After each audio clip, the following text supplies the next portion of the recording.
Hello everyone. I hope आप सब ठीक होंगे और आप सबकी पढ़ाई अच्छी चल रही होगी।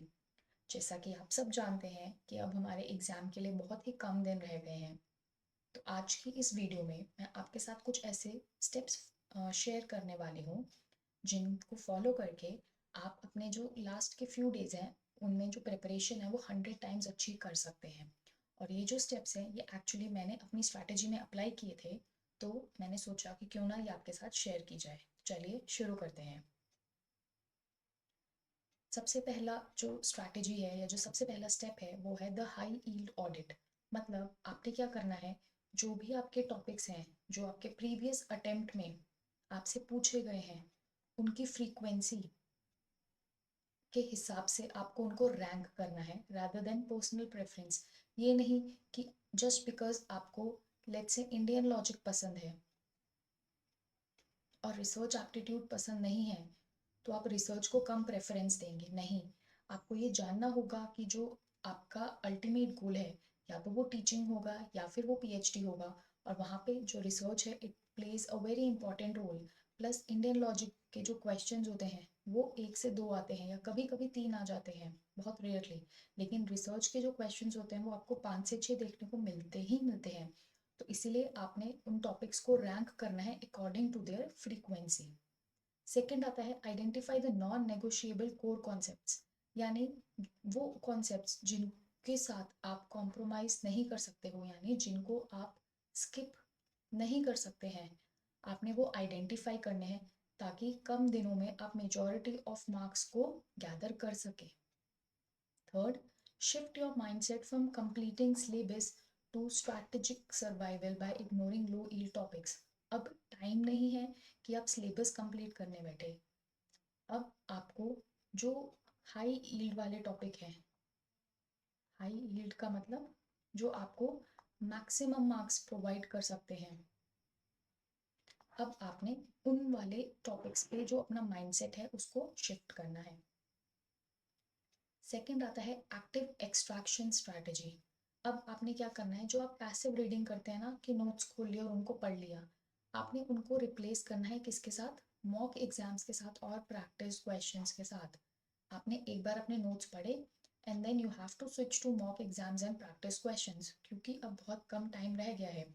Second, use the mistakes made during testing to dictate exactly which chapters require revisions.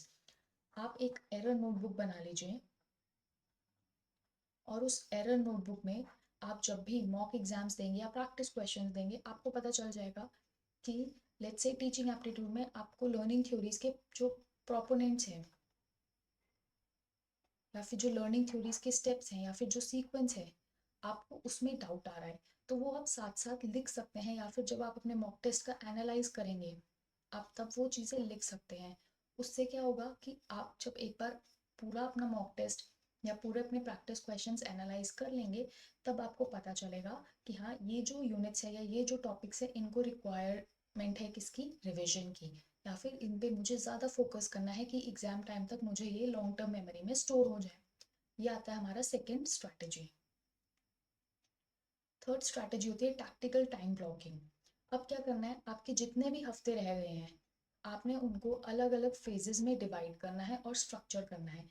यानी आपको रैपिड एक्विजिशन और रिफाइनमेंट, एक्विजिशन किसकी, जो आप पढ़ रहे हैं, जो आपका मटेरियल है, जो आपका कंटेंट है, आपको उसको एक्वायर भी करना है और उसको रिफाइनमेंट के साथ पढ़ना है। ये नहीं कि कुछ भी आ रहा है आप पढ़े जा रहे हैं, आपको टारगेटेड स्टडी करनी है। बेसिकली आपको टारगेटेड स्टडी करनी है। Then implement 4 hour deep work block every morning. हर सुबह एक हैबिट बनाइए कि आप 4 घंटे कंसेप्चुअली अच्छे से इन डेप्थ पढ़ाई करेंगे, which is dedicated solely to most challenging analytical problems. अगर आपको थ्योरी में प्रॉब्लम है या फिर आपको प्रैक्टिकल पोर्शन में प्रॉब्लम है, जैसे हमारा मैथ्स हो गया, डीआई हो गया, अगर आपको उसमें दिक्कत आ रही है तो आप हर सुबह ऐसी चीज़ों को पढ़ेंगे जो आपके लिए बहुत ज़्यादा चैलेंजिंग है। Then schedule mandatory recovery windows to prevent cognitive burnout. अब ये नहीं है कि पढ़ते ही रहना है पढ़ते ही रहना है, बीच बीच में शॉर्ट ब्रेक्स लीजिए, बीच बीच में स्ट्रेचिंग कीजिए, बीच बीच में have some tea, have some coffee. तो आपको ब्रेक लेते रहना है। उससे क्या होगा, जो आपका बर्नआउट है ना वो कम होगा, और जो आप याद कर रहे हैं वो ज़्यादा देर तक आपके दिमाग में रहेगा। Next is the feedback loop. अब क्या करना है, हर एक इनकरेक्ट आंसर के लिए आपको समझना पड़ेगा क्या लॉजिक था, rather than just memorising the correct solution. आपको याद नहीं करना है। आपसे अगर कोई पूछता है कि ब्लूम्स टैक्सोनॉमी में हाईएस्ट लेवल क्या है, और फॉर एग्जाम्पल आपका वो जो आंसर है वो गलत हो जाता है, तो आपको समझना पड़ेगा कि वो आंसर गलत क्यों है। क्या मैंने सिर्फ रट्टा मारा था, या मैं सिर्फ ऐसे ऊपर ऊपर से पढ़ा था, मैंने समझा नहीं था। आपको वो चीज़ें समझनी पड़ेंगी। ठीक है, आपको पता चल गया कि इवैल्यूएशन हाईएस्ट ऑर्डर होता है, बट अब आपको उसको याद नहीं करना है, आपको उसको समझना है। Then teach the most complex concepts to an imaginary audience और a peer to verify deep comprehension and identify gaps। आपने आगे जाके टीचिंग में जाना है, टीचिंग प्रोफेशन चूज करना है, तो आपको जो आपके कॉम्प्लेक्स कॉन्सेप्ट्स है, जो आपको लगता है कि आपको खुद नहीं समझ आ रहे हैं या बहुत मुश्किल है समझना, तो आप ऐसा समझे कि आप बच्चों को पढ़ा रहे हैं, या फिर आप अपने किसी फ्रेंड को, या फिर अपने मम्मा पापा को, अपने भाई बहन को, किसी को भी अपने सामने बिठाइए और उनको ऐसे पढ़ाइए कि जैसे आप उनको समझा रहे हैं, आप टीचर है और वो स्टूडेंट है। तो उससे क्या होगा, जो कॉम्प्लेक्स कॉन्सेप्ट्स है वो आपको पता चलेगा कि कौन सा ऐसा एरिया है जहाँ पे उस टॉपिक आपको समझने में दिक्कत हो रही है। Third is refine your test taking technique by timing each question to mirror the actual pressure of the examination hall। ठीक है, आजकल मॉक टेस्ट में या फिर प्रैक्टिस टेस्ट में टाइमर होता है, लेकिन जब आप मॉक टेस्ट भी दे रहे हैं या प्रीवियस ईयर भी दे रहे हैं, तो आपने टाइम का भी ध्यान रखना है। आपने सिर्फ मार्क्स को एनालाइज नहीं करना, आपने अपने टाइम मैनेजमेंट को भी एनालाइज करना है कि कहीं आप 3 घंटे से ज़्यादा तो नहीं ले रहे हैं। क्यों?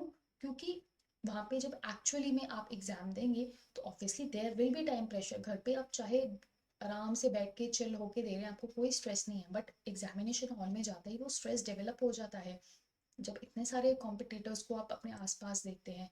तो इसीलिए आपको अपनी टेस्ट टेकिंग जो टेक्निक है उसको भी टाइमर के हिसाब से एडजस्ट करना है। तो आज की वीडियो के लिए बस इतना ही। आई होप आपको जो वीडियो है वो पसंद आई होगी और जो स्ट्रैटेजीज है वो समझ आई होंगी। And thank you so very much. Bye bye and take care.